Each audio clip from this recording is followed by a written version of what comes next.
ময়মনসিংহের গফরগাঁও উপজেলার পাগলা থানাধীন ১০ নম্বর উস্থি ইউনিয়নের বাক্সি গ্রামে চাচার হাতে ভাতিজা খুনের অভিযোগ উঠেছে।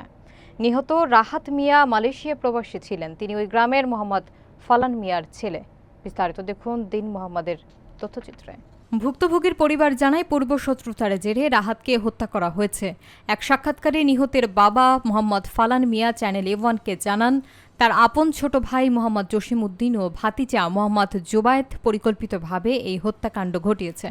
রাহাতের খালাতো ভাই, শয্যাশায়ী মা এবং অন্যান্য স্বজনরাও চ্যানেল A1-এর সঙ্গে কথা বলেন।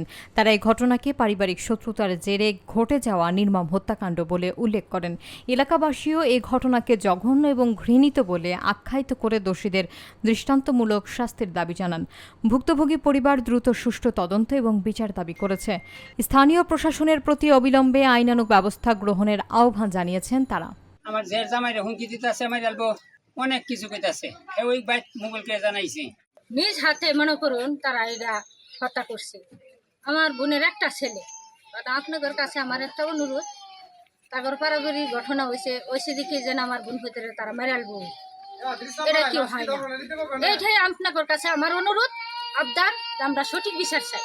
আল্লাহ জানে যে কিভাবে কি হয়েছে, কিন্তু এই পরবর্তীতে তারা যখন আইসা খোঁজ পাইছে আর কি, ওইখানে যার আপনজন যারা ছিল যে পেঁয়াজের চালানি এরকমটা ওই দেখতে।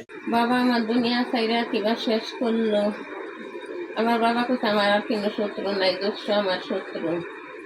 আমার মায়ের 2 মিনিটে যাইয়া দেখে ওরা পানিতে নিচে নামায় পানি দিতেছে। একটা ফাঁসের রুগী মারা গেলে হয়তো জিব্বা বের হবে, নাইতে ঠোঁট কাটবে, নয়তো কোনো কিছু একটা বোঝা যাবে, চোখ বাইরে হয়ে থাকবে। আমার ভাইয়ের এরকম কোনো কিছুই আমরা দেখে।